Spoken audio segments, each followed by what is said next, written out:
You are listening to This is Oklahoma, hosted by Mike Hearn, telling stories of Oklahomans and those that have made it their home. What's up, guys? Welcome back to an episode of This is Oklahoma. Mike Hearn here, host, back with another episode. Excited to share this episode with you today, but before we do, huge shout out to our sponsors. The Oklahoma Hall of Fame have been sharing Oklahoma's story through its people since 1927. For more information on the Oklahoma Hall of Fame, go to www.oklahomahof.com, and for daily updates, go to oklahomahof on Instagram and give them a follow. Our other sponsor today is the Chickasaw Nation. Now, the Chickasaw Nation have sponsored pretty much everything in Oklahoma. They're a huge supporter of Oklahoma, and it's an honor to have their name and their brand supporting this podcast. So a huge shout out to Governor Anatoby for supporting this podcast. It really means a lot. This episode is brought to you by the Doghouse OKC. Recently, I have been in need of some doggy daycare for my two pups, and the Doghouse have come in clutch. The team over there are incredible. They've taken care of my two golden doodles, and so it's been an honor to partner with them on the podcast and share the love. Adding to that is the Doghouse, and so if you're in need of doggy daycare in the day or boarding overnight, they do grooming and other cool things too, but I've had a fantastic experience, and it's an honor and a privilege to share this with you too. So go to thedogHouseOKC.com and follow them on Instagram at thedogHouseOKC, and hopefully our pups will run into each other.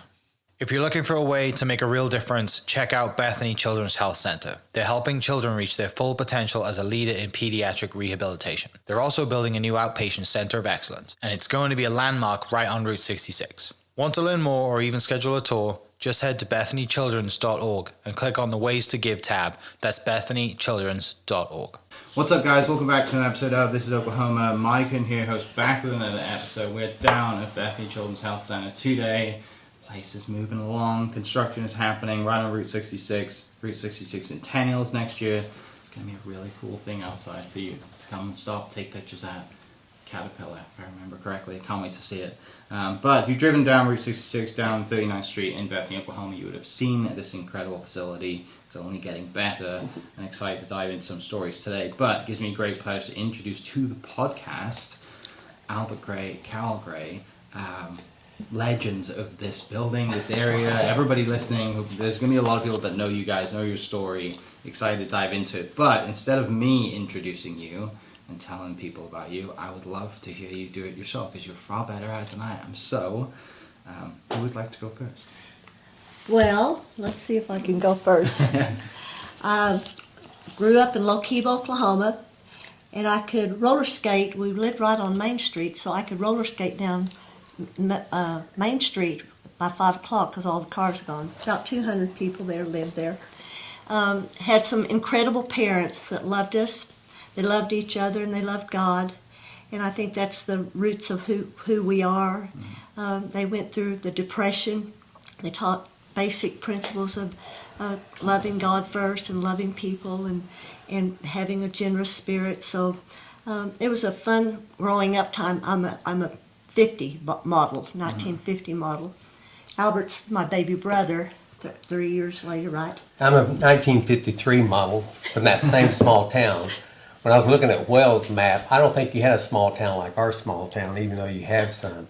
But our population was 200. And so we were raised in, my mom and dad, they owned Gray Oil Company, and they distributed fuel throughout Caddo County. And we had a blessed life. My dad gave his life to Christ when he was about 30 years of age, and he had a third grade education. And when he gave his heart to Christ, he wanted to learn how to read because he wanted to read the Bible. And that was a change in the whole trajectory of our life. It's just having a family that loved the Lord with all their heart, and they worked hard, and they served others, and so it kind of set the platform for us to follow. Yeah. Sibling rivalry. Let's talk about that real quick. Okay. Were you jealous when he arrived? Oh, no. There were 6 of us in this family. Yeah. So we're 5 years apart. The first 4 are 5 years apart. So I've got a brother that's 15 years older than me. And so we're kind of the second part of the family, same mom and dad, So Albert, Donnie, and I, and I drive. Of course, I was driving before he was. I do remember driving us to school, and sometimes he would want to stop at the little place to get something to drink. But Mom and Dad said, "No, we want you to go straight to school and straight home." And I was a follower. I wanted to obey the rule. But my two little brothers, they kind of try to trick me to make me want to stop. But I didn't stop. I tried my best to get back home and obey Mom and Dad. Well, she said she drove before I did, but we were driving Well, that's eight years of age because we lived on a large. I had a license before he did. We had an old '53 Chevrolet that we drove out in the pastures, believe it or not.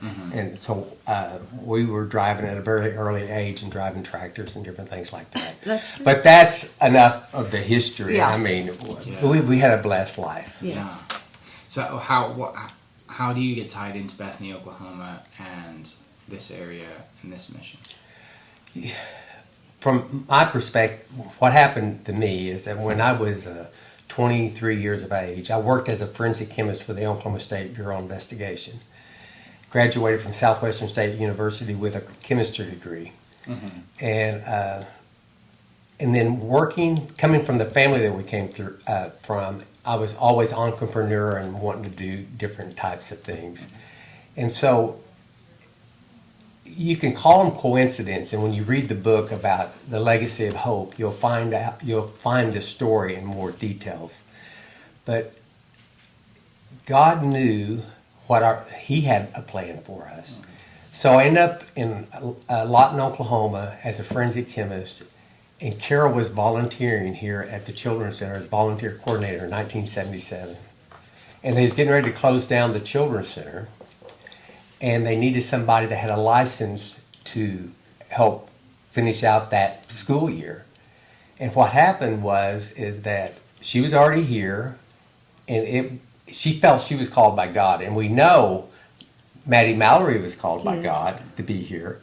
And Maddie Mallory goes all the way to up by Wells to George Mueller. So here you're going to college across the street, and that's named George Mueller Street out of Briscoe. And so you look at all these coincidences that happened right here in Bethany, Oklahoma, because the inspiration of what men had a relationship with God. And so that's what happened to Maddie Mallory. Yes. So she felt she was called by God. And then they asked me, well, did you feel like you were called by God? And I would often say, no, I was called by my sister. She called me, But I do recognize that God had a plan for our lives here at the Bethany Children's Center. Yeah. And so when we were brought here to close it, and it was basically a nursing home for kids. Yeah. And we rolled up our sleeves and just started working as though it all depended upon us, but praying as though it all depended upon God. And so Carol can tell her own story about how that she ended up being here. Well, I went to college at the university. Well, it wasn't a university, called the Southwestern Christian College, and then finished up at Bethany, SNU.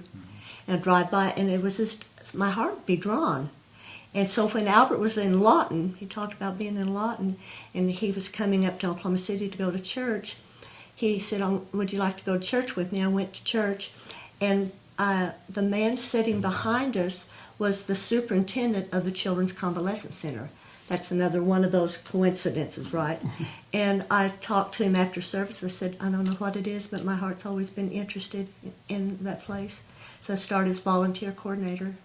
And there's this one thing after another that I began to see the needs. And then when they hired Albert to close it, he began to see the need.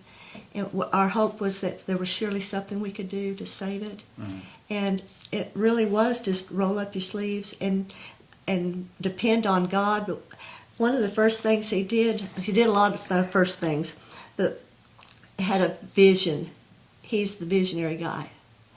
And had an architect draw a plan of what we're going to build. That sat in that lobby for 20 years probably. And then ended up just doing the work, making it clean and shiny. Mom and Dad said, no matter how poor you are, just be clean and shiny. Hired some remarkable people. And they'd come in and see that little display there of what we're going to build someday. And then the big deal was getting $9.7 million. Oh, you could expect it though, because the most money we ever raised prior to that was $100,000, and now we need to build a building for $9.7 million. Yeah. And quite frankly, it was an impossible. The only when you talk to Nico and he talks about the master's plan, this $150+ million project that we have today, it's absolutely incredible what God has done here at the Children's Center.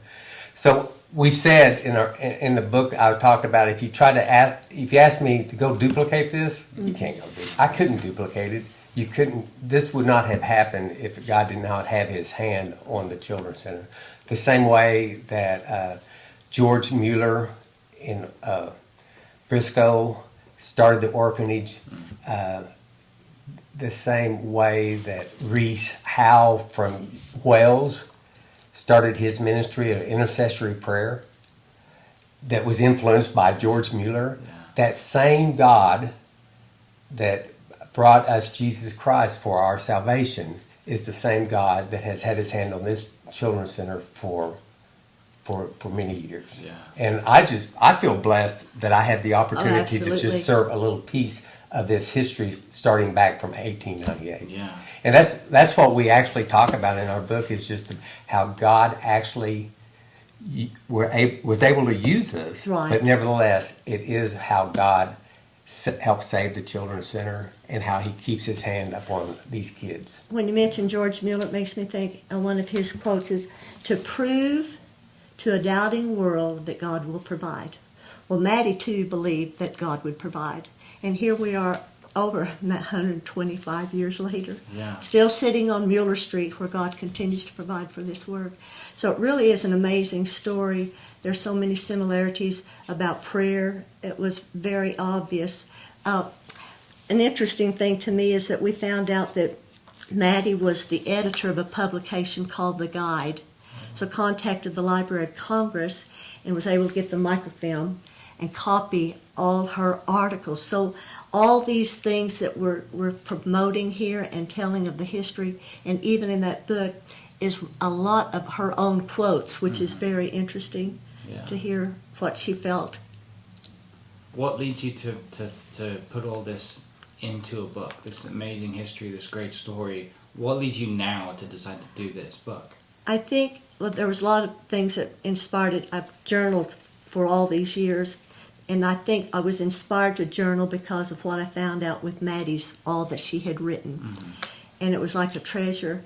I think the main purpose of it is to pass on to the next generation why we do what we do. Yeah.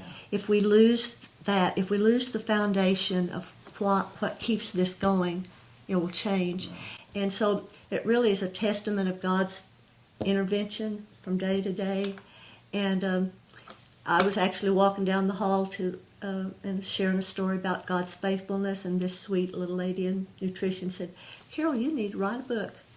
And that was a 2-year project. Then Albert, we began to work together on it. It's been an amazing journey. Yeah. And our hope is that it will really inspire the next generation, that they will hold on to the things that are really, really important, because every life is sacred. We believe in the potential of every child, and we see some amazing things with the children that's happening here. Yeah. And the families, some of the most difficult things I think a family faces is have a child that has special needs, and to have hope, to come into a place and believe that there is hope, and we see that hope in the children. And it doesn't take very long. If you just come, you've been here, right? You just need to take a tour through the building. If you just take a tour, when you say miracles happen here, some people say, well, what is a miracle? Sometimes it is that they're walking out and they came in a wheelchair. But sometimes a miracle is a sense of peace and hope and comfort. So that's what this whole mission is all about. Yeah. And it's been a joy of our lives to be a part of it. Yeah. You mentioned, arriving here, stepping in to raise $9.7 million, following, Maddie's mission and kind of learning about her story and the way that she was in her faith is very similar to how you guys are being called here. This doesn't happen, though, without you two stepping in, right? Not just standing on the sidelines and saying, I think we can help a little bit. You guys dove right in and are very involved here as, Albert, you're executive chairman of the board right now, and Carol, senior director of mission and culture. Like, you guys aren't just raising money and clapping from the sidelines. Like, you're in here getting your hands dirty, and you're getting it down and getting after it and focusing and continuing this mission. That doesn't happen, though, without challenges. And so that's part of the story, is overcoming the challenges. And I'm curious to hear what there is in those lessons there of the things that you guys have overcome to keep this building, to move it forward, to keep the mission going, keep the culture here, and keep everybody at a spirit that, like you said, miracles do happen. But it doesn't happen without a lot of people, and you guys have created, a culture here that anything's possible. Yeah, life doesn't happen without challenges. And we talk about the challenges in the book also. But it's the challenges that makes us stronger. And once I realized that I can't do all these things. And you have to depend upon God during those times. And if you think about the families that's here, they have major challenges when they're here because their child was involved in a severe car accident or whatever brought them here that literally changed the course of their lives. You finally have to give up on what we know materially, how we survive, and we have to depend upon God. So when we knew that we had to build a new building, even though we had the architect plans 20 years prior and kept on upgrading it, and kept working hard, and kept mowing the yards, and kept doing computer programs that we did, and just continue our metal to the pedal, we couldn't accomplish the things that we accomplished. And so God gave us the opportunity to have the challenges. And the way I looked at it, when we needed the 9.7, we only raised 100,000. That wasn't my problem. That was God's problem. We're either going to close it down, like I was brought here to do, or we were going to be able to move forward. And you can look at this facility, and you can see all the ways that we're moving forward with 1,000 employees today. And I'm grateful that you're here today with us. I mean, and you're across the street for several years. You watched this place grow. In 1990, we opened this building in 1995. 95. But you were here 20 years, 2000. So this building was already in existence. Yeah. This original building, but not all the other millions of dollars worth of projects that's here. So now, when you come back to your first home in America, this home is that you witness the Spirit of the Lord that was inspired by George Mueller from UK back to Oklahoma City, Bethany, Oklahoma, who Bethany was named after the town by Maddie Mallory. Yeah, she named after the streets. Bethany, that Lazarus was raised from the dead. Give me a break. How can you not start believing in what God has done? And so, yes, we were able to persevere the challenges that we've had. Thank you, Lord. But I knew if we were not able to persevere, it wasn't my problem. It was God utilizing us. And so we can only do what God's given us the ability to do, and then we have to depend on Him to make the increase. I always called them problems, and Albert always called it challenges. And I learned to be, and because I go into scared to death if I have a problem, He said, well, God's going to see us through. He's and very positive, and I needed that. But Maddie had her challenges, One time she didn't have enough money for the rent, and she felt in her heart that she needed to move. And they had a big, long prayer meeting. And I'll tell you, we've had any challenge that we've had and gone through some things, we've had a lot of prayer, and that made a big difference. We had staff would join us and pray, and and we're going to face battles, but the hope that we have is when it's God's thing, He's going to work it out, and we've seen that over and over. So yes, there's some test of surrenders that we've gone through, but it's always worth it to just know that God's in control, and He's going to see you through. And I think that's the legacy of hope. And so it's hope for the families, the children, the staff that works here, and I think it's making a big impact on our society when they drive by this place and they see the campus, when they walk in this place and see what's going on. I think it's making a very big statement that every life is important and we have a role to play. And it may seem small, but God can make it pretty big. Yeah. So it's been amazing. You're right. How can you not believe in the miracles, right? When you've seen it and everything comes together and you see all the details and put all the pieces together. Because there's a lot, right? It's a lot of things that come together that reinforce everything that's happening here. And it, you guys wake up every day with an incredible belief because you see it every day. You don't have to, worry too much. Like I said, it's in God's hands and He'll take care of it. But, you guys have had milestones along the way and would love to hear you share some of those milestones because there's some great people as well as you guys that have stepped up as well as the city and this area. The community has really stepped up right beside us. The Oklahoma foundations from Tulsa to Oklahoma City, the charitable foundation has absolutely been incredible. From the Gaylord family here to the Zero Foundation up in Tulsa, many of them. And so the people that came alongside us really has stepped up to help us. We've had so many people through the years that have been so faithful. I often say we're a private nonprofit organization, so we don't own this. If we only received Medicaid and insurance, there'd be nothing. We would have nothing like this. This is because of the contributions and the love and care that people have given through the years, and it's astonishing to see the funds. And sometimes you think, where are they coming from? But I'd have way back years ago, the business office lady came into me and they needed like $2,000, $2,010 to pay all the bills and all this stuff. Before the end of the day, I'm telling you the truth. By the end of the day, we received checks, several checks that equaled the very amount we needed. Now that wasn't just coincidence. So we've had those kinds of things over and over. So God puts it on the hearts of people. And for this to continue, we need an army because children's lives are being changed here. I even hear some of the new things that's happening here with all this new technology. Children who are learning to walk and do things that you think that's impossible. So it's through that commitment of people. So what we desire is for people to pray for this place, pray for the children, the family, the staff, that God keeps us on focus and that He touches hearts.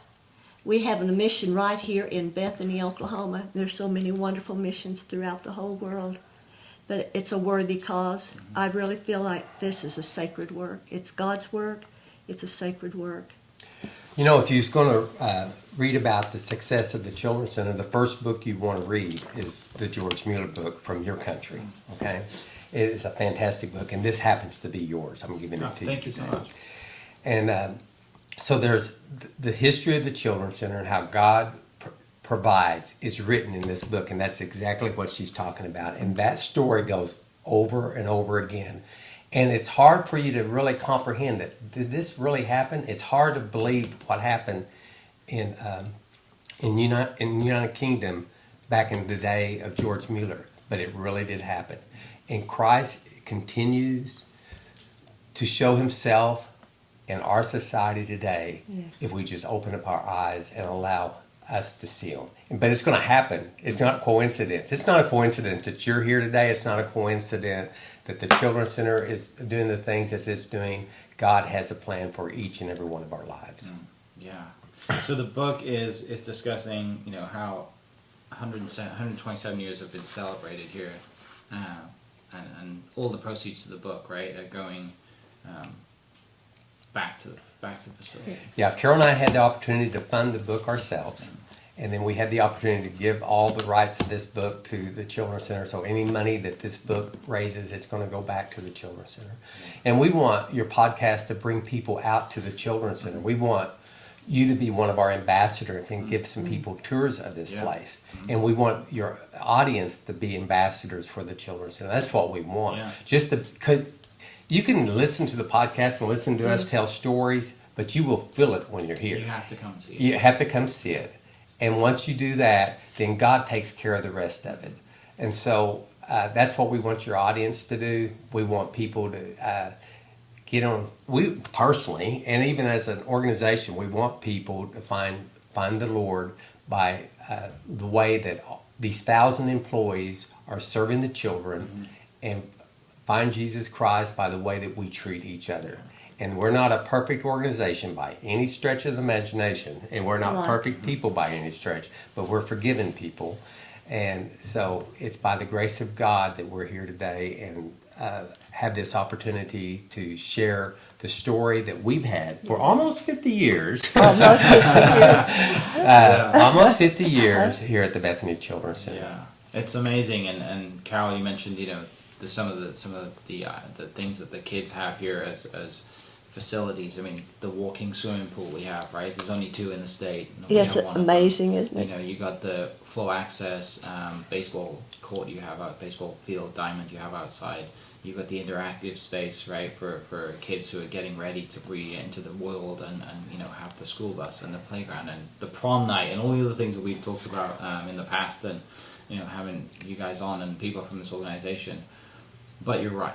People have to come in. I got goosebumps thinking about it. People have to come and see this facility because it is incredible. And also, you've got the original chapel here, right? Yes. You kept that. You built this around that, and then all the construction that's going on, all these new things that are coming. This is a place that is a shining beacon for the entire country of how to help kids out, and it's right here in Bethany, Oklahoma. Right, and so it's an honor to sit across the table from you. I really appreciate you guys taking some time out and writing this book and sharing your story. This is not the only time we're going to do this. I really want to sit down with you for like 3 or 4 hours and just share the entire story because it is amazing. Would love to set that up, but for instance of time right now, people listening, I'll put the link to the book in the description. They can go and do that. And then also, I'll put the website there. You can kind of reach out and schedule a tour and come and see this place because it is incredible. And I hope that people listening, you never have to bring your child here. That's not the goal. But come and see this place. Come check it out because Bethany, Oklahoma and the Bethany Children's Health Center is doing incredible things, and it will make you proud. It'll make you cry. It's a special place. And thank you guys for doing what you do for almost 50 years. Yes. It's amazing. As siblings as well, because I have a younger brother too. It can be a mighty pain in the time. Yeah. But no, thank you for writing this book and keeping this mission going because, you were brought here to close this place down, and who would have known that however many years later you sat across the table telling a story about a book you wrote, together and have this incredible relationship with this amazing facility. So thank you both for being on the podcast, and excited to share the story more, and excited to sit down with you in the future and go through from being born in a very small town to being here and sharing the full story. Thank you. God Thank you. bless you. Now it gives me great pleasure to welcome back, Nico. We've met before. You came and spoke to my men's breakfast group, did a great presentation. That was a year ago, talking about raising money. It's amazing to be here a year later, seeing that money put to use and this construction going on, this amazing facility. I'm excited to dive into it. But for people listening, Nico Gomez, Chief Executive Officer of Bethany Children's Health Center. Before we dive into some things, tell me a little bit about you. Tell me about your story. Gosh, I'm an Oklahoman born and raised. Born in Altus, Oklahoma. My dad was in the Air Force. He retired from the Air Force and became a nonprofit leader here in Oklahoma City. Recently passed away, but left a legacy of hope for many people who he helped support, and from market farm workers to kids, and as he helped develop Santa Fe South High School. So big shoes to fill in my dad's place, big shoes to fill in Carol and Albert's place. But this is me. I'm an Oklahoma kid. Never thought I'd be over here in Bethany, Oklahoma, working at Bethany Children's Health Center. Even though I spent most of my time on the west side of Oklahoma City, Western Heights, at Southern Nazarene University, undergraduate degree at OU, and I think growing up, I always had plans of going out to California or somewhere where there was more water than what we had here, but stayed at home and man, been blessed for it. Yeah, so we just heard from Carol and Albert talking about their Legacy of Hope book and their incredible story and their dedication to this amazing facility. What I want to talk with you about is this landmark of hope we have, right? This amazing facility, this building outside, this Route 66, all of the things that are tying into that. It's, the Bethany Children's Health Center's biggest investment, right? $178 million. Yeah, it is. To me, this is sacred ground and tremendous responsibility. We stand on the shoulders of giants who've come before us, Maddie and certainly Carol and Albert and others. And for me, that's a great responsibility to make sure that we are good stewards of what they built, the foundation they built, and how they built it. Really a reliance of faith on what God has provided and continues to provide, because we didn't have $178 million laying around. Not many organizations do, and in the healthcare space, it's always kind of a risk because you're really making an investment. And for us, it's always been around investing in kids with complex medical needs. We are part of a symphony here in Oklahoma in the healthcare system. We want to be a complement to what OU does at Oklahoma Children's. At Integris, at St. Francis and Tulsa and others, and our role in that is to make sure that the kids who need really specific, unique rehabilitative care can find it, and that's something that we specialize in. And because of that, we've seen growth, and our inpatient growth has been tremendous. We've our referrals have gone up 32% from 24 to 23, and so we're seeing more kids on the inpatient side. And as a result, those kids are going home, and now we're seeing more kids in the outpatient side. From 23 to 24, about a 70% increase in just the number of patients served. And so what we saw was really this need to continue to build capacity for the future. And that's why, if you haven't been out to Bethany, Oklahoma, you're going to be surprised by a huge building that's encroaching on Route 66 for sure. Yeah, so 200,000 square feet, four stories. Yeah. Like I said, you're building it because there is a need there. Yeah, absolutely. The need continues to grow in terms of making sure, our goal is to make sure no child has to wait for an inpatient bed. Our goal is also to make sure that no child has to wait months, sometimes even years, for outpatient services. And it's critical for us to provide the space and opportunity for tremendous, excellent providers of health care to perform at the top of their license and serve as many kids as possible. So what we've embarked on is built for the future. A 200,000 square foot building that will be opened in early of 27. What I love about this story, though, and I know Carol and Albert, we always kind of make fun of coincidence. We don't believe in coincidence around here. But as we started on this journey just a few years ago, we started thinking about what can this be and how can it really serve. And we're on here on Route 66, and Route 66 has a storied history of its own. It's worldwide. People will come from all over the world to travel the Mother Road from Chicago to Santa Monica, California, and we got most of the mileage here in Oklahoma. And if you travel along the road, you see all these roadside icons. And we had a partner with us who said, you know what, you have an opportunity to build the next roadside icon. And you kind of scratch your head, well, you're a hospital. How does that work? And they said, when they visited, they were so inspired by the hope. They called us Hope Rebels. And they were so inspired by the hope that we exuded that they just said, you know what, this is a landmark of hope. And this is a way for you to invite other people into the story. People will drive by the building every day and never understand what actually happens here. There's sometimes a misconception about what we do and how and what kind of services we provide. But now on Route 66, which by the way turns 100 years old in November of 26, and so November of next year, we're going to have standing out there on the corner of Route 66 in front of the hospital a 3.5, 4-story Caterpillar full of colors, full of life. and he is going to invite people into the story of transformation. Or his name is Cal. Cal, short for kaleidoscope, and you think about all the colors in a kaleidoscope, and you think about a caterpillar transforming into a beautiful butterfly, and that's really going to be the experience of this building. What does that have to do with healthcare? I mean, the reality is it's a story of transformation, which we're all on, but it's going to invite people into this story of hope, into transformation, and to what really is possible. For ourselves and certainly for our kids. And so when you come into the building, you're going to be met with just a lot of color and experience. A beautiful kaleidoscope of butterflies will greet you in the lobby. There's a chapel that's going to be nearby that's going to be actually made from some of the oak trees that we had to remove to start the building.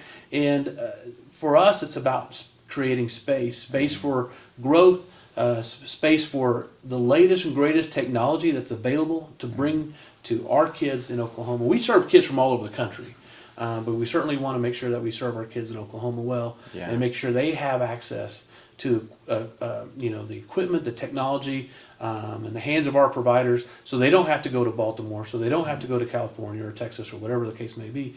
In fact, people can come here and start thinking about Bethany Children's Health Center in the same way they think about St. Jude's. And I think that's really possible for us. Yeah, let's dive into the 4 stories of the building.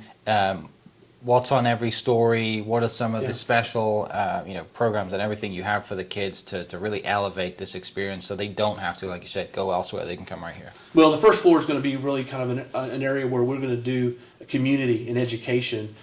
We have in view a immersive auditorium, a way to transport our kids into space. Someplace I probably will never get a chance to go, but an opportunity for us to create that within the space. The second floor is going to be our clinic. And the clinic is going to be, our specialists, our pediatric physiatry, which is a specialized physical muscle rehabilitation medicine, our child adolescent psychology and psychiatrist, as well as our pediatric neurology team. So we have all these team of specialists, as well as our general pediatrics, that's going to be there operating on the second floor with tremendous clinic space, exam rooms. And so the math for that is right now they're operating at about 10,000 square feet, serving thousands and thousands of kids each year. And now they're going to have 60,000 square feet to grow into. And so a tremendous amount of space for them to be able to provide just excellent care. Kind of the same thing on the third floor. The third floor is going to be really specifically for our therapy team, so speech therapy, physical therapy, occupational therapy. We also have music therapy and rec therapy as well. But that team is going to operate on that third floor, again, where they're going to have some of the best technology available to them in terms of gait and balance trainers and things of that nature. And they're the same thing. The math works kind of the same. They're operating in about 10 to 12,000 square feet. They're going to be moving into 60,000 square feet. So they're going to have more gym space with more equipment in the gyms. There's going to be more opportunity for observation and things of that nature, so we can continue to train more students, that we can really involve our families into the care that's being provided for their kids. And so the fourth floor is just for future. We don't have a plan for the fourth floor yet. I personally believe that's probably going to be our continued investment in growth and behavioral health. It's a need in Oklahoma. We have a role in that, especially as we're helping families, as young people who are dealing with traumatic brain injury recover. There's maybe some opportunities for us to get more involved in autism-related services. So there's a lot of need. And for us, we have a history of filling the gap of need and making sure that those kids have resources to be cared for. Yeah, you mentioned kind of head injuries. I know in the past we've spoken about wearing your helmet, the safety initiatives that you have. You guys aren't just doing things here. You guys are out in the community, out across the state, talking about those safety initiatives. What else is there that you guys are going out into the community about? Because most people see this facility and they think, oh, I've got to come here just to get whatever it is I need and that support, but there's so much more. You guys are the web is out. You guys are out there. Mike, that's a great point, because we're in the business, obviously, of providing treatment, but we're also in the business of prevention, and we have 2 great programs which do that. Actually, statewide impact. Healthy Schools Oklahoma and Safe Kids Oklahoma. Healthy Schools Oklahoma is about getting resources in teachers' hands, especially physical education teachers, about healthy living and safe living to prevent trauma. To do our best to prevent accidents that are preventable. Those are the kind of things, because we don't want to see a child and have a traumatic brain injury and dealing with all the issues related to that. The same way with Safe Kids Oklahoma, and that's teaching people how to put in a car seat and water safety, all the things that we see kids unfortunately being injured and having to come here for their rehabilitation services. We want to go out in the community and help the community work to prevent. We may never know. We believe that there are strategies that we have in place that are actually preventing kids from being hurt or minimizing the injury that they may have because they are wearing their helmet now, because they're wearing a life vest and they're boating and all those kind of things. So we love to think that those changes, those investments are making a difference, and then we'll be here if they need the treatment, but we want to be invested in the prevention. But not only that, I mean, we try to bring normalcy and community here, so we'll have a prom, we'll have seasonal celebrations for patients. We really love to really invite people in, not just for the healthcare services, but as a resource. We have a cerebral palsy conference that we have each year. The latest and really there's two really recent investments, independent living, really trying to create adapted housing for people who utilize a wheelchair for mobility. That's something that's really near and dear to our heart as we have kids with spinal cord injury going out to the community. Housing, affordable housing, safe affordable housing is an issue. So we're going to start pressing into that issue a little bit. The other issue that we're really excited about is adapted sports. We've always done adapted sports, primarily the recreational side of it. But now we're really invested in creating a space for competitive adaptive sports. We have some tremendous athletes in Oklahoma, and some of those athletes use adaptive equipment in order to compete, and we want to maximize their potential to be really competitive, not only in the state but across the country. Yeah, it's that, your adaptive baseball field. It's an amazing facility, and just seeing the kids out there run, screaming, smiling, chasing the ball around, like it warms your heart. It does. It does. It just gives you hope. And I mean, we all know about prom. Yeah. Right. Yeah. The prom is amazing. You're right. There's so many community initiatives as well as like I said, opening the doors up, having your cerebral palsy conference, having the coffee shop morning, inviting people in to educate people, the car seat safety. Yeah. Like I said, you're here to help people, but if we can prevent people coming in first, there isn't that need there. Yeah, absolutely. But and I think for us is we always want to invite community in. The best way to do that is obviously through our website is bethanychildrens.org. On that also has our social media links at the bottom there. We have a tremendous group of storytellers here who do a great job of sharing some of our patient stories through video. It's on our YouTube channel. But we also use our YouTube channel to train families. Mm-hmm. And so they can find ways to help take care of themselves and take care of their children. We really just try to share as much as we can beyond the walls. We couldn't do this with community. We don't do this in isolation. As we mentioned, we do raise money because there are things that insurance can't pay for, and a lot of those things like the brick and mortar, the technology is brought because donors have what I call kingdom investors have really come alongside and really have invested in this ministry to make sure the kids have all the resources they need, to make sure our providers have all the resources they need. So part of that is introducing them to the organization, and the way we do that primarily is tours. And so we invite people out for a tour. If you don't have a child here that's getting care or any other reason, but you care about kids, this is someplace you want to be invested. If you're in Oklahoma, this is a place you want to be invested in because you're going to be proud of what this organization has been able to do and will continue to plan to do in the future. Yeah, and so the Landmark of Hope is end of next year will be finished? Yeah, so we'll be substantial. I always call it substantially complete by the end of next year, and we'll be occupying it in 2027. Okay, so it's going to be here real quick. Oh, I'm excited! It's just we're over halfway done with the project, halfway complete with the project, and each time I go and seeing windows, just new additions, just always see the new things. Just there's something about the smell of freshly poured concrete in the morning that just kind of gets you excited about what's happening and what's building, And we're not done yet. That's the beautiful thing. That's what's now. That's not what's next. And so we have dreams about, building a competitive gym for adapted sports, for creating a bigger platform so we can have Healthy Schools Oklahoma in every school. We can have, more resources for Safe Kids, Oklahoma training and that kind of things.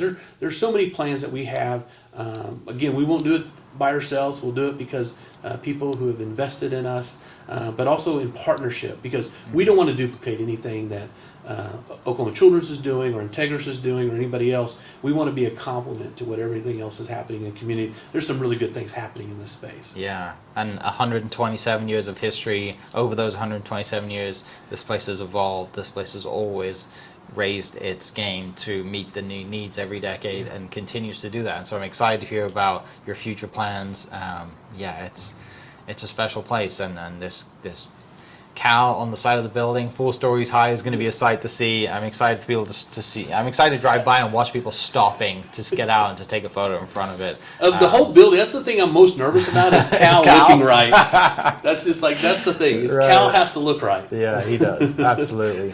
But Nico, thanks so much for coming on the podcast. Thanks for taking time out of your day. Appreciate it. For people listening, we'll put the link to the website. You can get all the information that's coming to Bethany Children's Health Center, as well as being able to schedule a tour and come see this place. And for people listening, we'll catch you next episode. Cheers. Hope you guys enjoyed that great episode. Thank you so much for listening. As always, huge shout out to our sponsors, the Oklahoma Hall of Fame, sharing Oklahoma story through its people since 1927. For more information on the Oklahoma Hall of Fame, go to www.oklahomahof.com and follow them on Instagram for daily updates at OklahomaHOF. Our other sponsor, the Chickasaw Nation, amazing sponsor. They do amazing things for the state, and they're always sponsoring something in Oklahoma. They're a huge supporter of Oklahoma, and without their support, we wouldn't be able to do what we do. This episode is brought to you by the Doghouse OKC. Recently, I have been in need of some doggy daycare for my 2 pups, and the Doghouse have come in clutch. The team over there are incredible. They've taken care of my 2 golden doodles, and so it's been an honor to partner with them on the podcast and share the love. And adding to that is the Doghouse. And so if you're in need of doggy daycare in the day or boarding overnight, they do grooming and other cool things too, but I've had a fantastic experience, and it's an honor and a privilege to share this with you too. So go to thedogHouseOKC.com and follow them on Instagram at thedogHouseOKC, and hopefully our pups will run into each other. If you're looking for a way to make a real difference, check out Bethany Children's Health Center. They're helping children reach their full potential as a leader in pediatric rehabilitation. They're also building a new outpatient center of excellence, and it's going to be a landmark right on Route 66. Want to learn more or even schedule a tour? Just head to bethanychildrens.org and click on the Ways to Give tab. That's bethanychildrens.org. Thank you for listening. We are inspired by those around us and hope that you are too. Make sure you subscribe to this podcast on your favorite podcast platform and leave us a review so we can keep telling your stories. For more great Oklahoma content, follow This Is Oklahoma on Facebook and Instagram.